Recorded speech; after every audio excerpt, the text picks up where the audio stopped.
Olá, meu nome é Victor, eu sou psicólogo, trabalho com hipnoterapia e programação neurolinguística.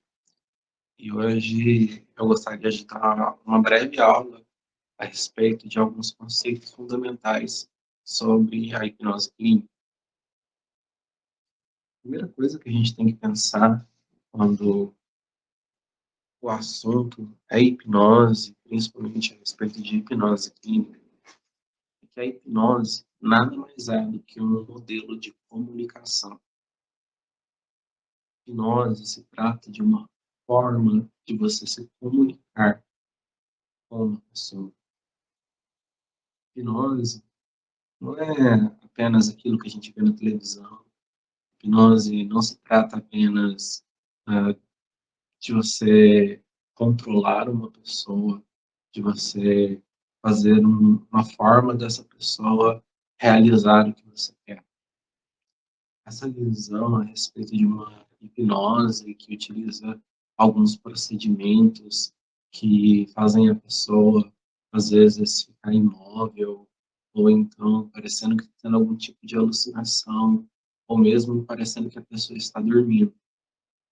São alguns modelos mais clássicos de hipnose, uma hipnose do século XIX, por exemplo, que você vai encontrar no trabalho de Freud. O próprio Freud, quando ele foi estudar com Charcot, ele conheceu a hipnose daquela época e tentou fazer um tratamento para mulheres histéricas utilizando de hipnose. E na época ele chegou na conclusão de que não valia a pena usar a hipnose, porque a hipnose iria realizar apenas uma substituição do sintoma de forma temporária.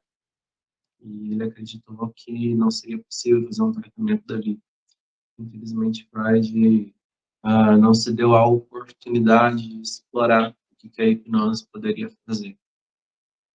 Bem, ah, temos também os hipnotistas de palco, que utilizam da hipnose para poder fazer entretenimento para uma plateia. E realmente, as técnicas que eles utilizam realmente produzem esses fenômenos, esses efeitos que a gente vê.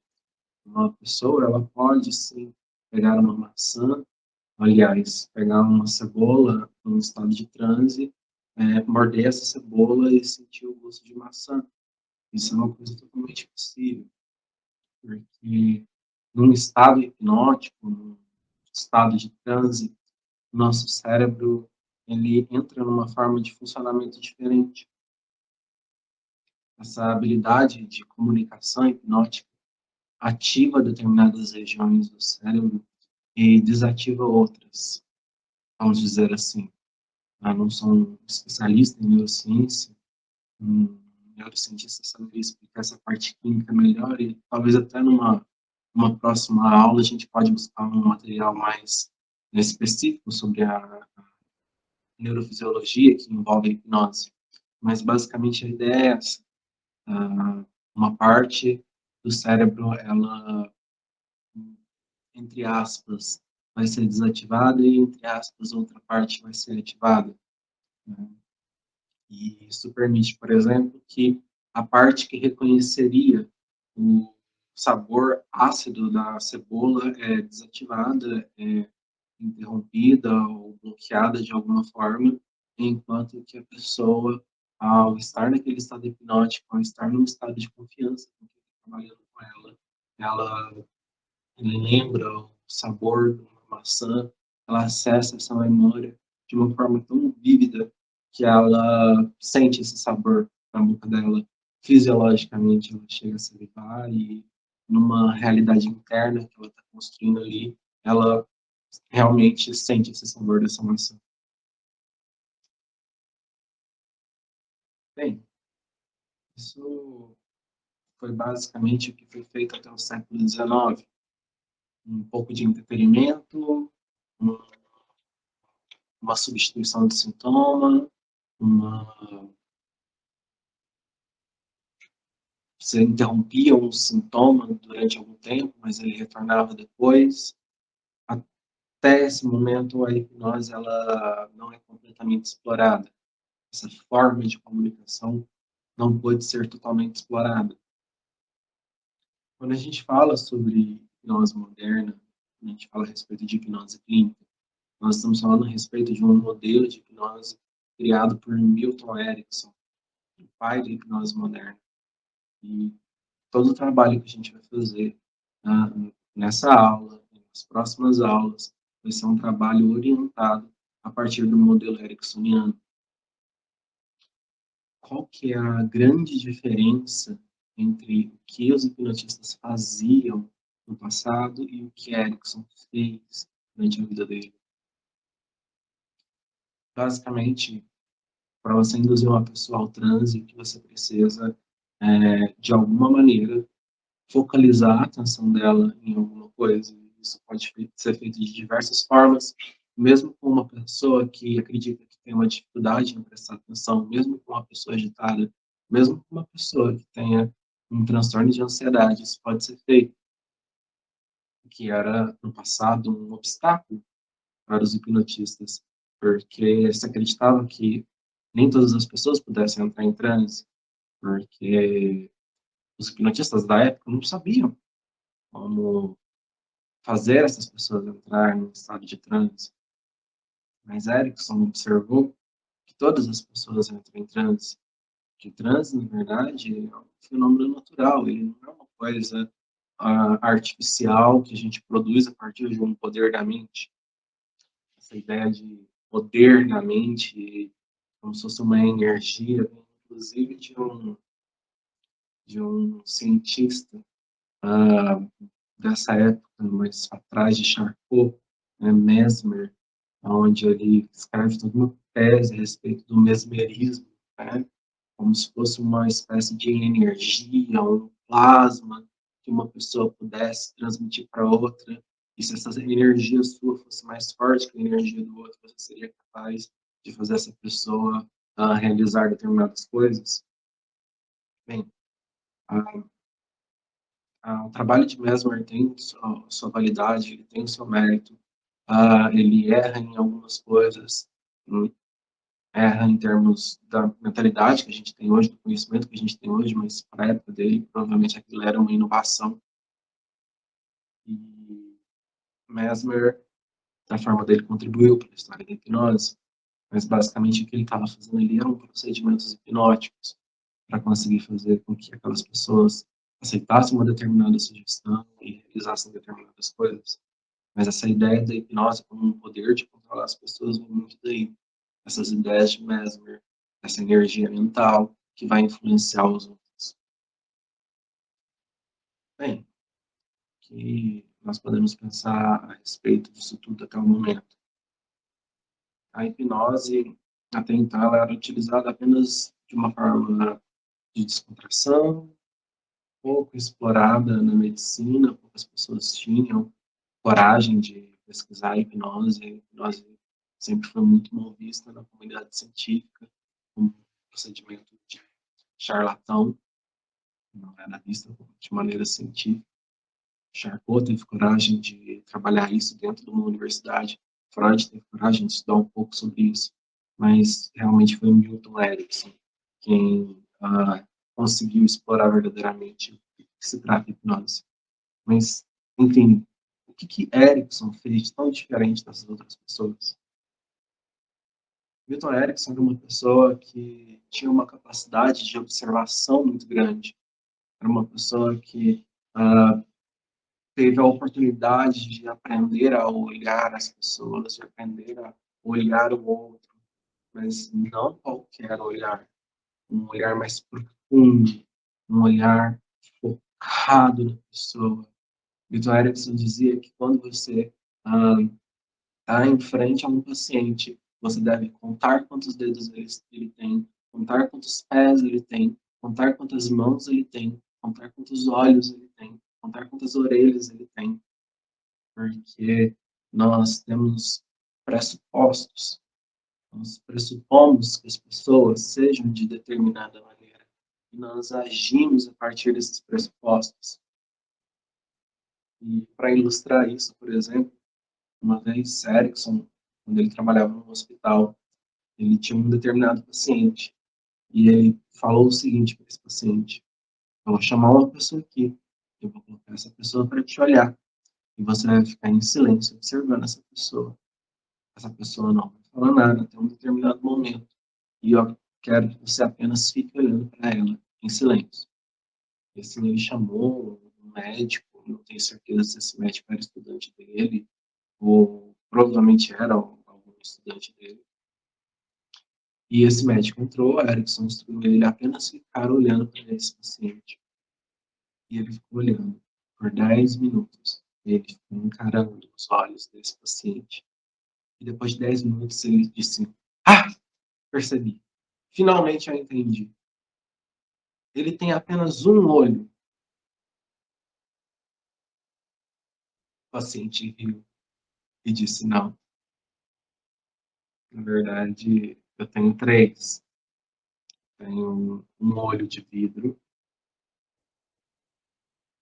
eu tenho um olho de vidro para ficar de dia, eu tenho um olho de vidro para ficar à noite e tenho mais um olho de vidro para quando eu vou beber. Erickson conta essa história para fazer a gente entender algumas coisas, entender que nós não devemos partir de tantos pressupostos quando nós vamos conversar com outro ser humano.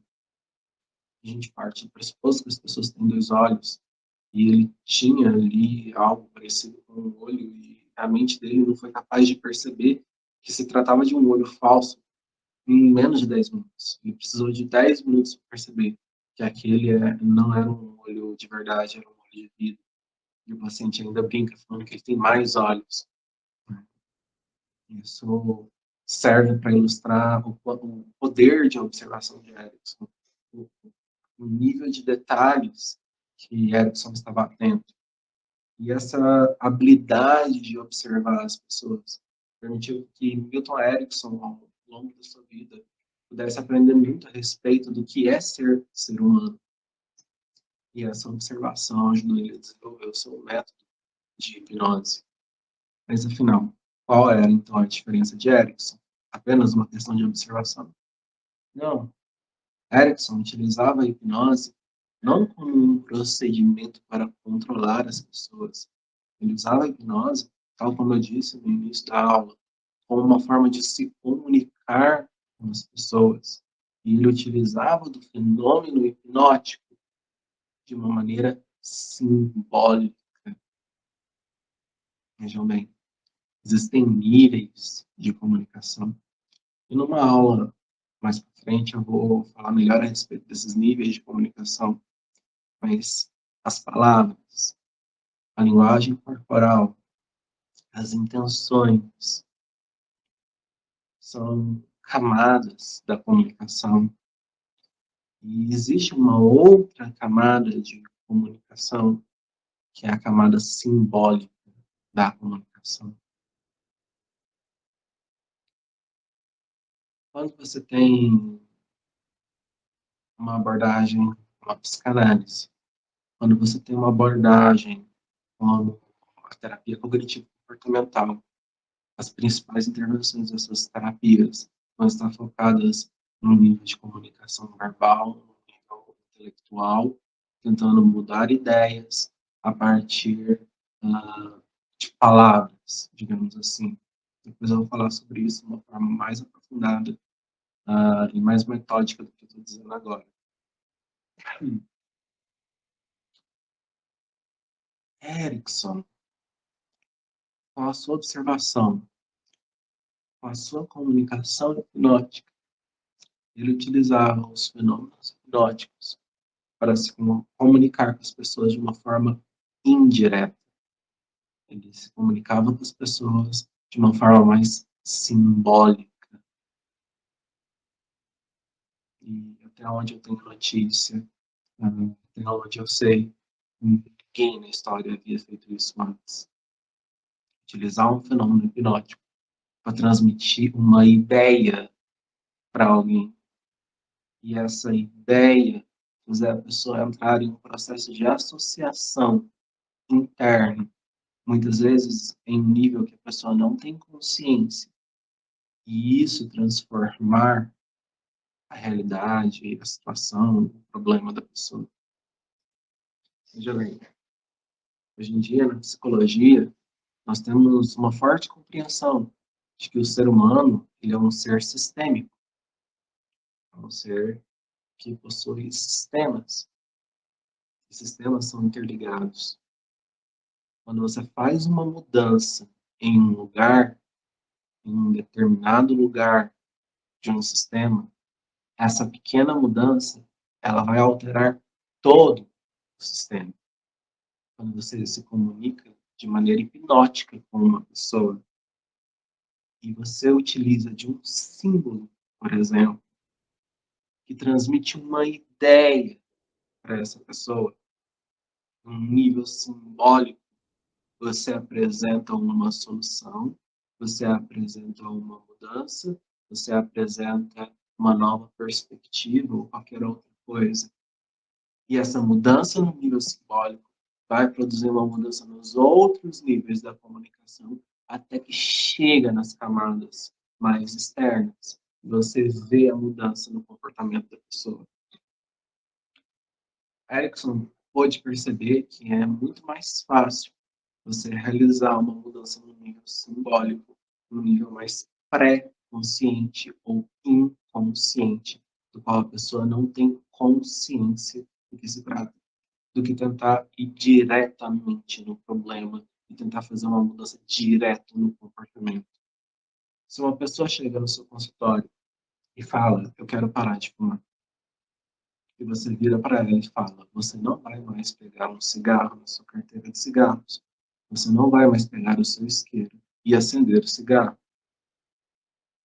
Isso é uma coisa idiota de se falar para um paciente, porque, obviamente, no nível comportamental, faz sentido o que você está dizendo, mas a pessoa não vai conseguir mudar se você fizer uma intervenção nesse nível. Esse exemplo ele é um pouco simples demais, às vezes meio bobo, mas dá para vocês entenderem a ideia. Ah, às vezes a gente faz intervenções tão grotescas como essa e nem percebe o que está fazendo, falando coisas tão óbvias e que não oferecem nenhum tipo de ajuda para a pessoa. Então, quando a gente pensa a respeito de hipnose, nós estamos pensando a respeito de um modelo, de uma forma de se comunicar com outro ser humano. E não se esqueça, você está se comunicando com outro ser humano que tem sentimentos, que tem pensamentos, que tem história, que tem família, e tudo isso importa para você. Tudo isso é importante. Você tem que ter contato com o seu paciente, com o seu cliente. Você tem que entrar em contato com ele enquanto ser humano.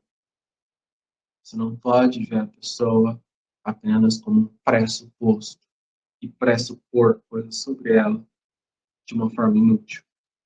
Porque existem alguns pressupostos que são úteis.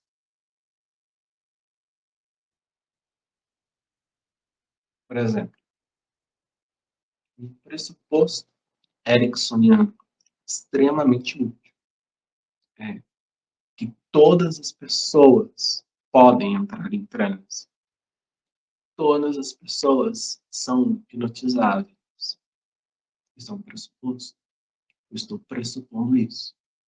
E esse pressuposto de que todas as pessoas entram em transe, de que qualquer paciente, de que qualquer pessoa que estiver na minha frente pode entrar em transe, esse pressuposto me dá uma extrema tranquilidade em trabalhar com esse ser humano.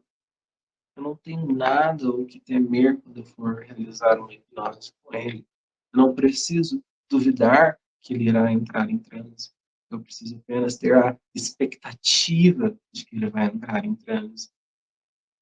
Eu preciso apenas ter a expectativa de como ele vai entrar em transe. Se ele vai entrar em transe, nunca é uma questão. Isso não existe.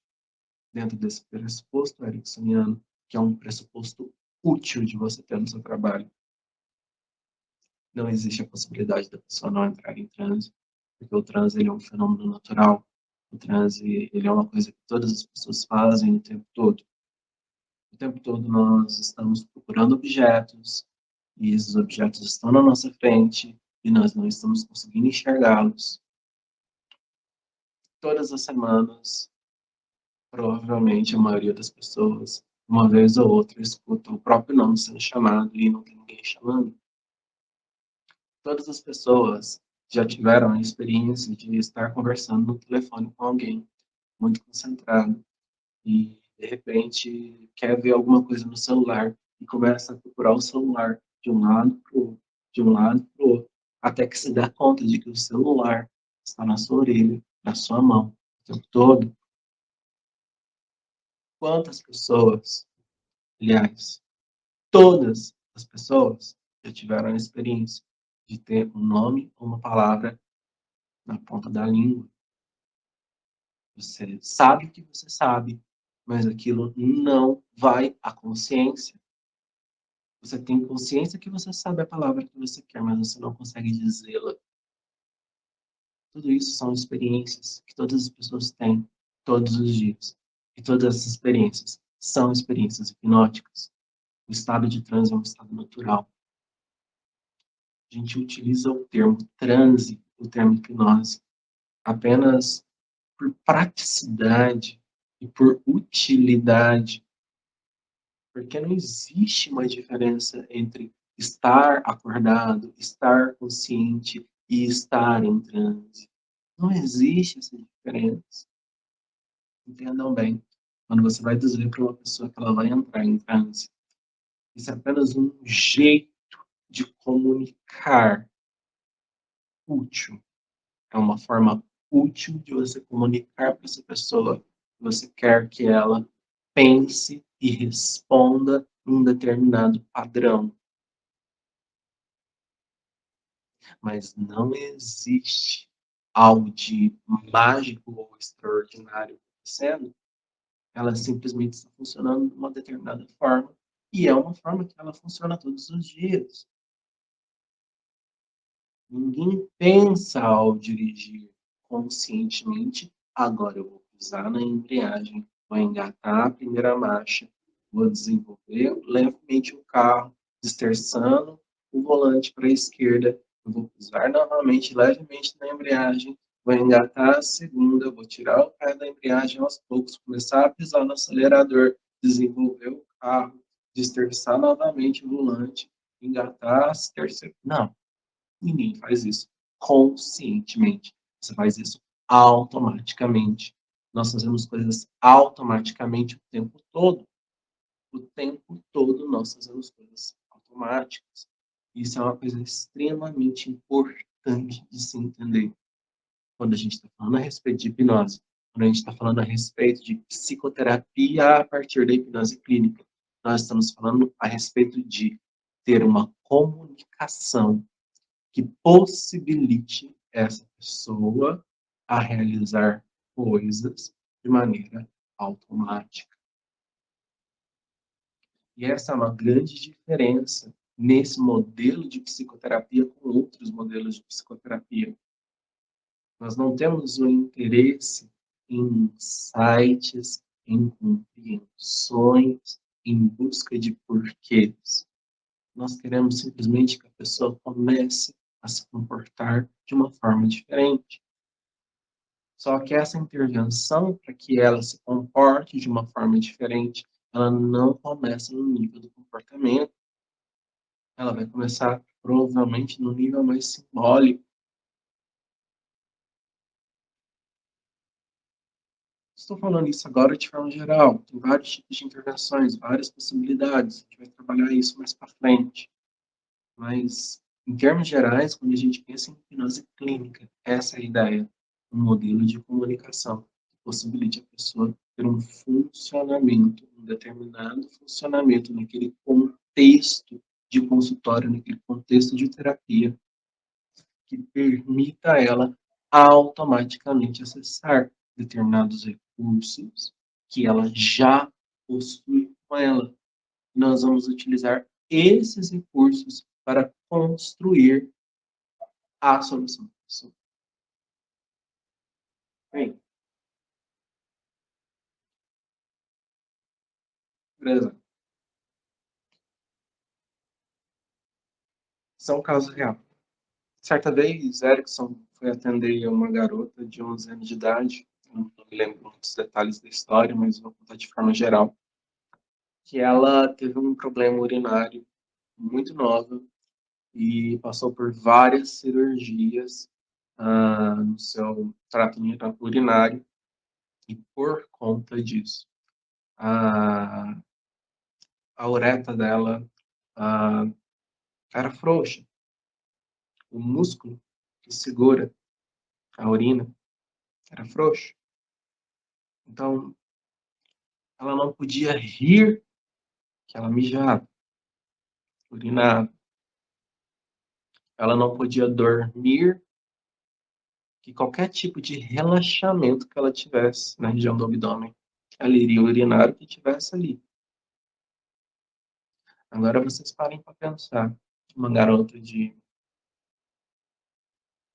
5 anos de idade, mais ou menos, eu não me lembro a idade exata dela, ter uma cama molhada todos os dias, dos 5 anos de idade até os 12, 13 anos de idade. E não havia remédio que solucionasse isso, não havia médico que conseguisse solucionar isso. E ela não podia dormir na casa de uma amiga, ela não podia fazer coisas que garotinhas fazem, porque se ela fosse dormir na casa de uma amiga dela, todo mundo sabia que ela ia molhar a cama. Isso é uma coisa muito triste. E Erickson não acreditava que uma garotinha como essa deveria passar por tanto sofrimento. Eu vou retomar esse caso numa outra aula com mais detalhes, mas o que eu quero que vocês percebam agora é que, basicamente, o que Erickson utilizou para ensinar ela como controlar a bexiga foi algo que ela já sabia. E induzir ela ao transe. E nesse transe, ele simplesmente comunicou uma ideia, criou uma realidade dentro daquele transe, onde ela estivesse no banheiro, e que nesse banheiro, de repente, ela está mijando, está urinando, um fluxo, e, de repente, um estranho abre a porta. Aí Erickson pergunta para ela, o que acontece? Ela diz, eu travo.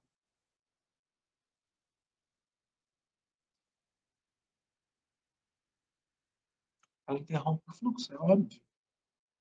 Ela levou um susto, um estranho abriu a porta de repente. Ela trava.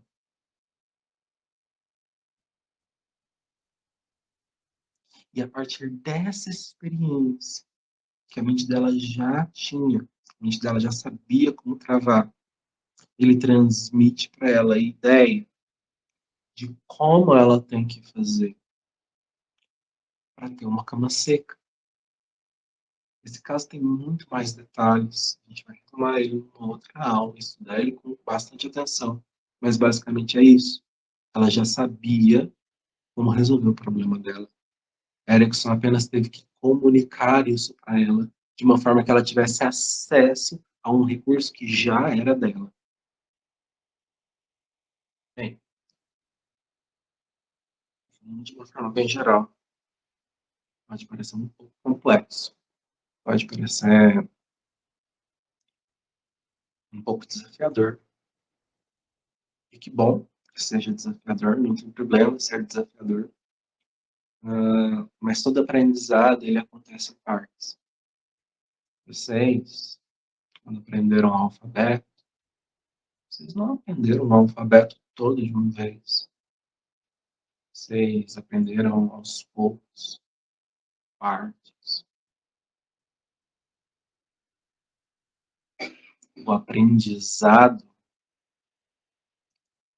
ele é algo gradual.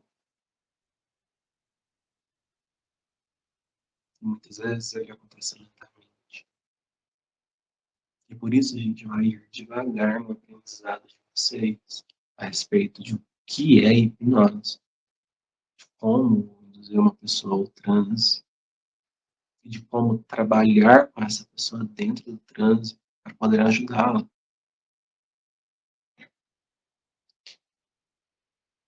A gente pensa a respeito de hipnose, quando a gente pensa a respeito de induzir uma pessoa ao transe, uma forma simples que você tem de enxergar isso. Só algumas etapas. A primeira é absorver a atenção da pessoa em alguma coisa, não importa o que. Erickson dizia que ele não tinha preocupação que o seu cliente estivesse relaxado ou calmo.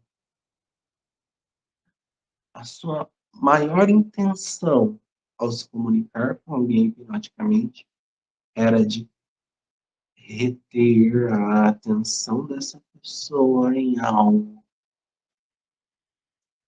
Essa fase a gente pode chamar de absorção da consciência. Você ganhar a atenção consciente da pessoa e levar para um lugar foco. A gente pode fazer isso com a pessoa relaxada. Também podemos fazer isso com a pessoa bem tensa. As pessoas, quando pensam em hipnose, geralmente pensam em relaxamento. No modelo ericksoniano, isso não é necessário. Você pode induzir uma pessoa ao transe facilmente a partir da atenção. Tudo vai depender do paciente. O paciente vai te contar como ele entra em transe. Se você tem uma pessoa extremamente dispersa, você não vai conseguir que ela entre num estado útil de transe pedindo ela para fazer procedimentos rígidos que você vai encontrar no manual simples de hipnoterapia. Você vai ter que ser mais criativo que isso. Você vai ter que descobrir os interesses dessa pessoa. Você vai ter que conversar com ela a respeito dos interesses dela. E a vantagem do consultório é que a pessoa que te procura é uma pessoa que tem interesse em algo. Ela tem interesse em alcançar algo. E isso é uma grande vantagem que você deve usar. Vou falar em termos gerais agora. Em outras aulas, a gente vai falar de uma forma mais específica, mais técnica de como realizar essa absorção. A segunda parte que a gente pode ter em hipnótica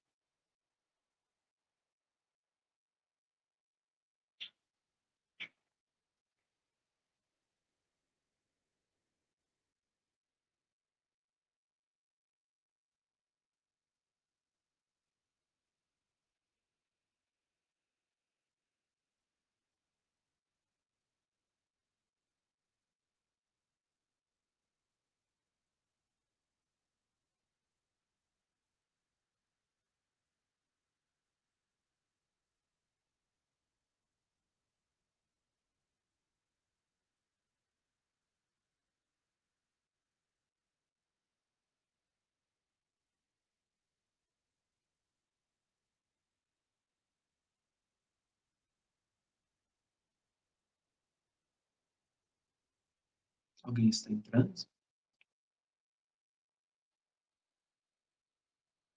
expectativa. Saiba como gerar expectativa nas pessoas. Hipnose é estar cheio de expectativa. Bem, a segunda parte, um modelo mais simples, para entender o processo hipnótico é a ratificação. Depois que a pessoa ela entra nesse estado de atenção, permanece nesse estado de atenção durante algum tempo, você vai perceber mudanças, às vezes pequenas mudanças na pessoa.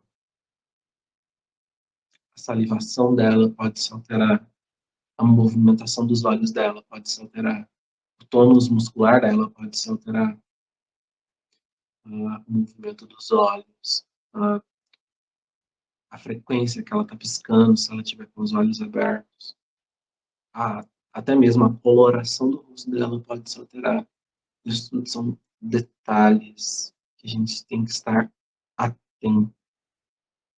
Como eu posso perceber se o rosto da pessoa teve uma alteração na coloração, se eu quero reparar isso só na hora que a pessoa está em transe? Com o que eu vou comparar?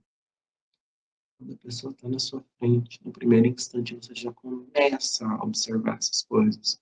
Você já começa a observar a pele da pessoa, a salivação da pessoa, as respostas motoras da pessoa, os trejeitos da pessoa, tudo. Tudo você vai começar a observar. Se você está trabalhando com uma indução, que a gente vai ver mais pra frente, que é uma indução de conversação, uma coisa que é fácil você perceber na pessoa é a identificação dela. Como ela fica mais lenta para conversar, como a voz dela fica mais arrastada, como o olhar dela fica como se fosse um olhar para o horizonte. Um sentimento parecido como se a pessoa ficasse meio aérea. E às vezes ela pode ficar tão aérea que ela nem está entendendo direito do que você está falando conscientemente. Porque você absorveu a atenção dela, você tira a consciência de lado, porque a consciência não é importante agora. E você traz a inconsciência para a experiência. E nisso vão aparecer os fenômenos hipnóticos, que é o que você vai começar a observar, as alterações que você começa a observar. E você tem que demonstrar para a pessoa que essas alterações estão acontecendo, porque quando a pessoa perceber que ela está mudando, ela vai aprofundar ainda mais. Quando a pessoa percebe que a salivação dela está alterando, que as respostas motoras dela estão alterando, que ela está tendo espasmos involuntários, quando a pessoa percebe que ela está escutando sua voz muito longe, que ela está escutando sua voz muito perto, quando a pessoa percebe que ela está com a vista embaçada, enxergando algumas luzes, ou qualquer coisa que seja, tudo isso reforça a ideia de um estado de transe.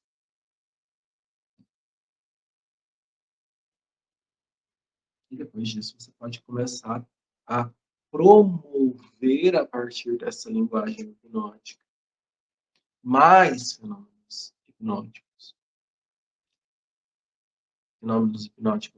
mais elaborados, mais refinados, ou mais difíceis, digamos assim, uh, na pessoa.